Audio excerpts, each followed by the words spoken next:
So Royal Enfield has had a long association with military motorcycles and with the military in general. So we, as a brand, started manufacturing component parts for munitions and for rifles as far back as the 1800s. I think, like everybody, we've always seen those photos online with the soldier carrying the flea. I was very excited about the prospect of taking the ideas that we had from the flea and put them onto a classic 500. During World War II, Royal Enfield produced a number of different motorcycles for the War Department. It's such an important part of the brand and our heritage and where we come from. The uniqueness of the flea is the story we wanted to tell.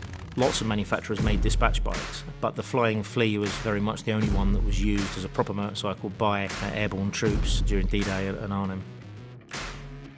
It's never easy getting colour right. A lot of the time it's open to different people's interpretation of what they're expecting to see, but I think we ended up with a really good match. We spent a lot of time with colour swatches. I okayed a colour swatch that was on a small card initially, and when the bike was painted in the full colour, it was wrong, so we had to bin a load of paint and start again in developing a new paint. So one of the key things was the ability to be able to have unique stencils, serial numbers. Again, things like the positioning and the placement of the Pegasus logo on the fuel tanks, recreating the RE roundel, making sure that that felt and looked as authentic as possible.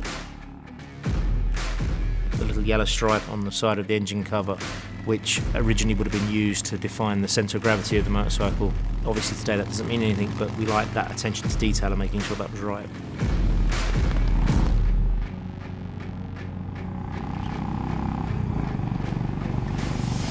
One of the main things that we focused on is that you have a pillion seat, a rear rack, or you have just a single seat. It looks correct. And for that we benchmarked a lot of World War motorcycles and saw where the panniers fitted visually as well as functionally, because you should be able to have a pillion rider and still have the bags on. That's something that World War II riders wouldn't be too concerned with, but obviously we wanted to have that authenticity while still being fully usable in today's world.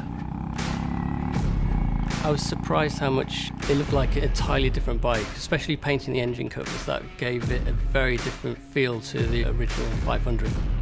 Very different stance. It felt much more in keeping with the original Flea. These bikes really encapsulate a lot of what Royal Enfield is all about. You know, the legacy and the authenticity of the product and the brand, really. We talk about a Royal Enfield a lot, made like a gun, and you know, this is all at the heart of that.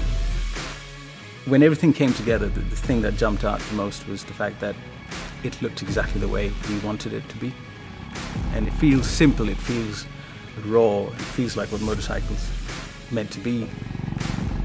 I think what makes these bikes special is the story behind them. It's the awareness that they will give people and the authenticity that has led to them being as they are. I mean, they're a great motorcycle, but it's the ability that they give us to tell the story.